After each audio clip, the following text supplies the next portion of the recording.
जीवन में किसी को अपना समय देने के लिए फोर्स मत करो। यदि आपको उसकी वैल्यू होगी तो वह आपके लिए समय निकालेगा।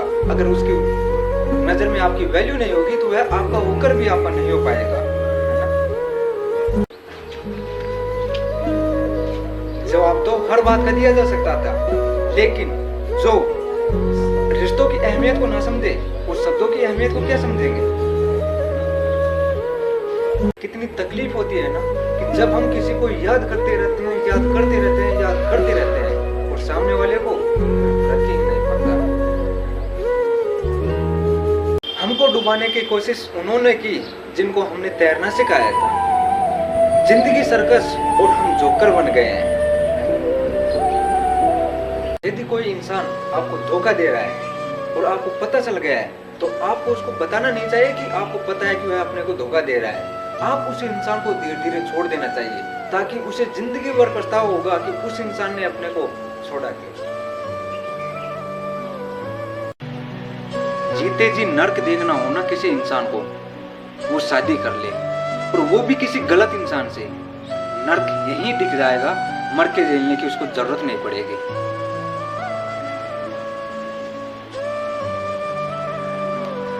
जो रिश्ता समाज, पूरे परिवार और अग्निदेव को साक्षी मान करके बनाया जाता है, उसे तोड़ने के लिए कागज की जरूरत लगती है, जस्टिस सिग्नेचर। डिवोर्स चाहिए, डिवोर्स ले लो, डिवोर्स के लिए कोई मना नहीं है। टॉक्सिक है, खत्म कर दो, प्रॉब्लम है, खत्म कर दो, डेट शीट। लेकिन खत्म करने के बाद में मेंटेनेंस क्यों चाहिए मैडम? पैसा क्यों चाहिए? आप तो बहुत एजुकेटेड हो, आप अपने पैरों पर खड़े होने वाली हो, फिर क्यों दूसरों के सहारे खड़े होना चाहती हो? दुनिया में कोई सी भी बिगड़ी हुई लड़की को आप देखोगे तो आप उसमें एक चीज नोटिस करोगे कि उसकी माँ उससे ज्यादा बिगड़ल रह चुकी होगी। जैसे कि उसकी माँ होटलों में जाती है तो बेटी भी 100% होटलों में जाएगी। और जिस घर में जिस घर में औरत का राज हो मर्द के अलावा, उस घर की नस्ल खराब है 100%। अगर आपके इलाके में कुछ ऐसा है और ऐसा माहौल है बन रहा है तो उन लोगों को मेरा वीडियो दिखाओ कि उनकी बेटी भी शादी के बाद में होटलों में जाती होगी। जैसे कि उसकी माँ शादी के बाद होटलों में जाती है और उसका पति कुछ नहीं कहता और उनके घरवाले भी जानते होंगे, उनके आसपास का माहौल जानता होगा कि हमारे यहाँ का ये लड़की इतनी खराब है।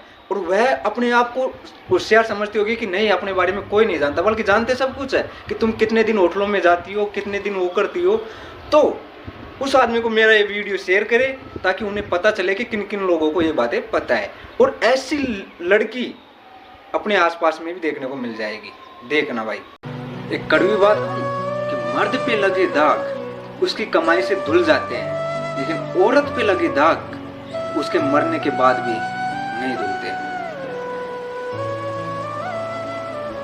एक समय था जब लड़कियों को डर लगता था कि अपना कैसा ससुराल मिलेगा और कैसा पति मिलेगा शादी करने के बाद में। लेकिन आज का समय है कि आजकल लड़के डर रहे हैं शादी करके कैसी लड़की मिलेगी, कैसी औरत मिलेगी, घर को संभाल पाएगी या घर को उजाड़ेगी। इसकी जैसी जो नीचे दिख रही है ना, इसकी जैसी ये काजल है। कौन है? काजल है। ये बहन की टकी काजल है, बड़वी साड़ी। जब किसी की शादी होती है तब बाराती आगे चलते हैं और दूल्हा पीछे चलता है। और जब किसी की आरती उठती है तब आरती आगे चलती है और लोग पीछे रहते हैं। कहने का अर्थ ये है कि जब आपकी खुशी में सारे लोग आपके आगे रहेंगे, लेकिन जब आप पर दुख आएगा तब सारे लोग पीछे हो जाएंगे, है ना? गोरा होने की क्रीम से आज तक का कोई भी इंसान गोरा नहीं हो पाया है, लेकिन हम इस झूठी उम्मीद में वह क्रीम खरीदते हैं और कुछ गरीब लोगों को अमीर बनाते हैं।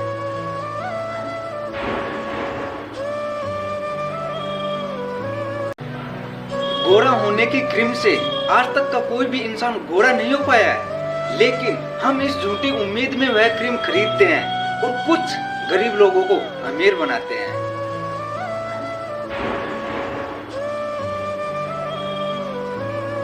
आपके सही होने का मतलब ये नहीं है कि सामने वाला गलत हो सकता है कि जो आपको अच्छा दिखाई दे रहा हो वो सामने वाले को नो दिखाई दे रहा हो। कहने का अर्थ ये है कि अगर आपका कैरेक्टर सही है तो आप दूसरे को गलत साबित नहीं कर सकते, है ना।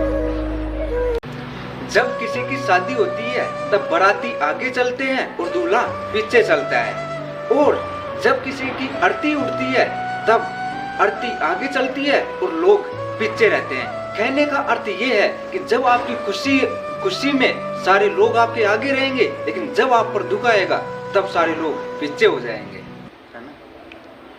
आपके सही होने का मतलब ये नहीं है कि सामने वाला गलत हो सकता है कि जो आपको अच्छा दिखाई दे रहा हो वो सामने वाले को नो दिखाई दे रहा हो।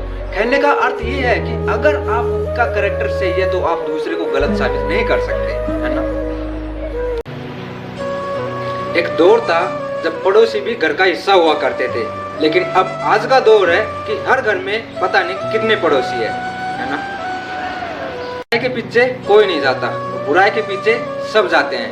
आपने कभी नोटिस किया होगा कि शराब बेचने वाला कहीं नहीं जाता और दूध बेचने वाला गली गली घूमता है ना। यदि आपको किसी भी चीज पर घमंड आए तो शमशान के एक बार चक्कर जरूर लगा लेना, क्योंकि वहाँ पे आपसे भी बेहतरीन लोग वहाँ पे राख बने पड़े हुए हैं, है ना। जब भगवान श्री कृष्ण जी अपनी माता देवकी और पिता वासुदेव को कंस के चंगुल से छुड़ाने के लिए गए थे तो उनकी उम्र जानते हो कितनी थी? 14 साल की। तो उनकी माता देवकी ने उनसे पूछा कि बेटा तुम तो भगवान हो, तो तुम जल्दी भी तो आ सकते थे हमें छुड़ाने के लिए। तो श्री कृष्ण जी ने हंसकर कहा कि माता मैं जल्दी कैसे आ जाता, क्योंकि आपने भी तो मुझे 14 साल का वनवास दिया था ना।